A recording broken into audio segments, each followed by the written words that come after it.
Okay. I'm not wearing any makeup, so I might be scaring some people. But whatever. I didn't feel like wearing makeup today.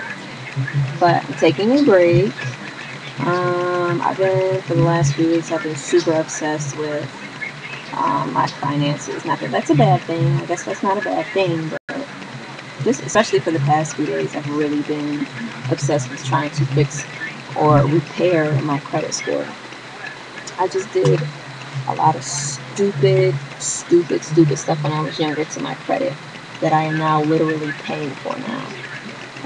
And you're not really thinking about it when you're younger. I mean, I'm young now, I'm only 24. Thank God I still have time to rectify all the dumb shit that I did to my credit, but it's just a real big punch of reality right in the freaking vagina, especially especially after you have a child. Everything becomes like you really have to be on your stuff and preparing for your financial future, because your financial future is your child's financial future, really. Um, you know what I mean? I didn't think about it, and a lot of times when you're younger, you think that retirement plans and life insurance is for somebody who might be, it's something to think about when you turn 40 or whatever. And really, no. In order to prepare for your financial future, you have to start in the present.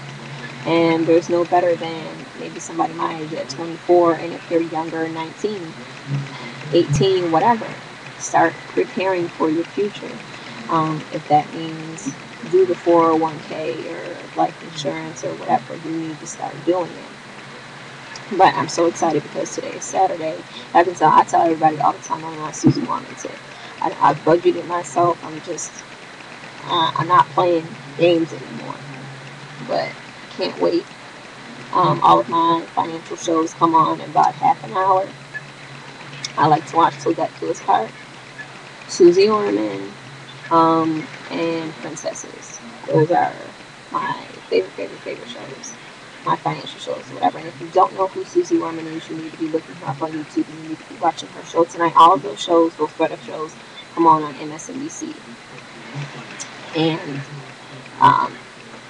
Suze Orman is like the Dalai Lama for me.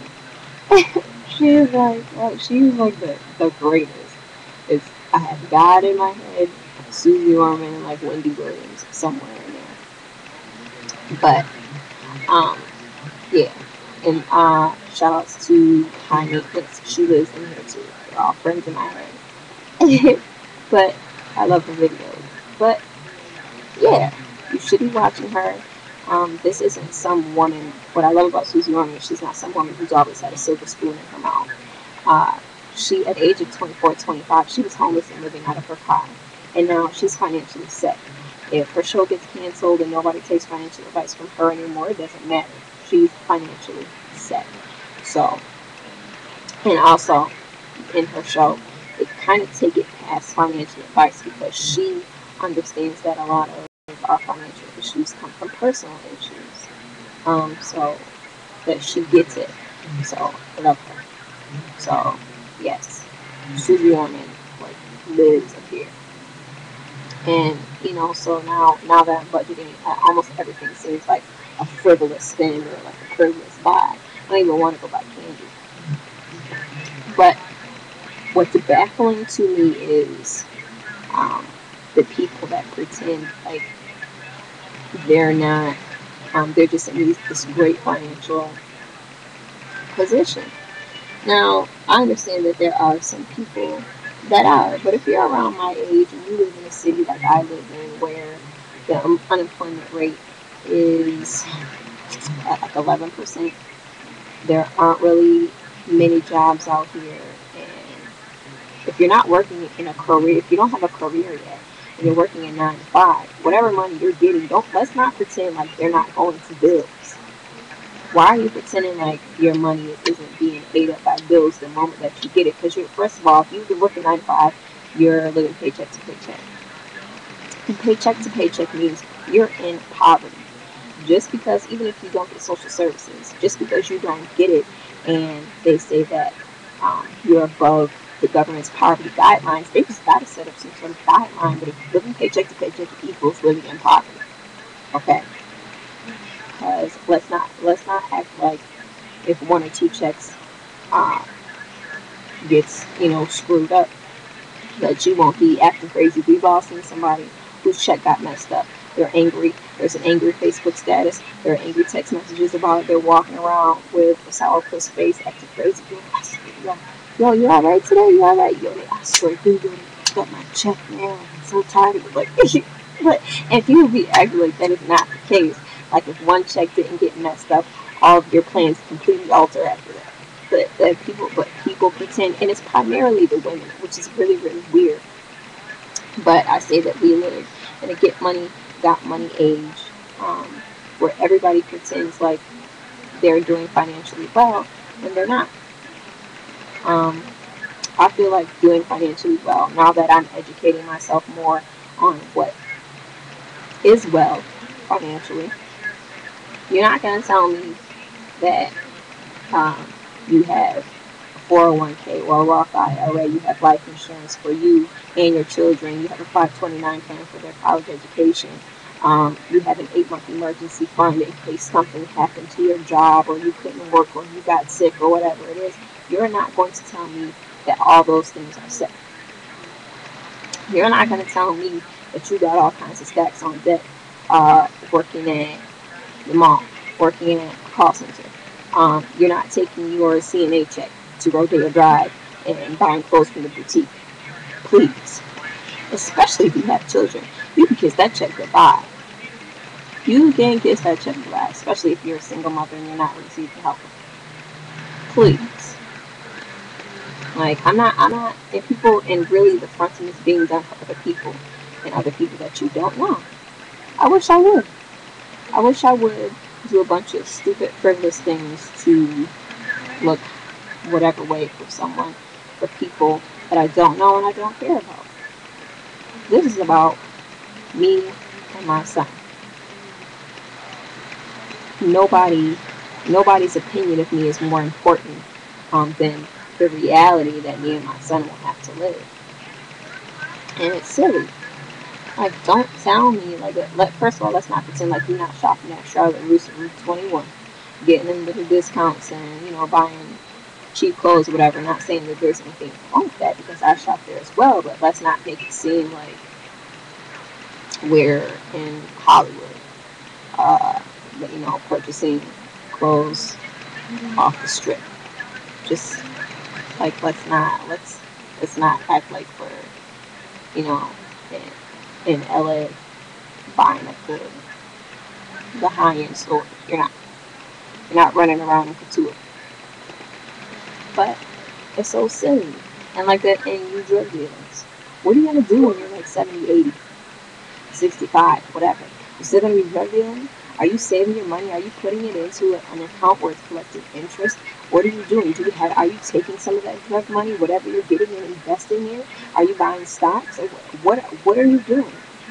When you turn 65, 80, and you don't have any kind of trade or whatever it is, what are you going to do? Go and get on Social Security? Because let me tell you right now, Social Security doesn't pay out anything. At the most, you might get $600 a month. And we know you can't live off of $600 a month. And let's say this. Social Security and 9-to-5 jobs do not pay livable wages. Livable wages mean that you can actually live off of them properly without an issue. You can pay your bills, you can buy your food, you can clothe your back comfortably. You won't be getting livable wages. You don't with a 9-to-5, which is why people usually have to work too. And you won't be getting livable wages if you're on Social Security. You're going to be the old guy at Walmart at the door handing out stickers. That's the reality of it. But it's so silly. Everyone wants to put up this facade, and nobody's really in financial business. If you lost your little 9-to-5 job that you brag about all the time or whatever, and you couldn't find one for the next 6 months, would you be okay and be able to sustain all of your bills and clothing your children or whatever? No, because you don't have an 8-month emergency fund. You don't have 401k where you can take liquid assets out and support yourself through that rough patch. But people are just pretending, I'm getting money, broke bitches, that's me. And first of all, some of those rappers are broke. Hello, message. But I think it's quite silly. But yeah, get on your Suze Orman. Get on your Suze Orman. Watch it tonight with me. It comes on at 9 o'clock. The Debt to His Card comes on at 8. Then Princesses comes on at 10. And SNBC. Yes, you need to be watching it if you're someone who wants to start saving for your child's college fund. There's a website called savingforcollege.com, and it's really, really, really great. I was just on there today for 529 plans, and it's very, very simple. They make everything very easy for you, and Suze Orman also recommends that website.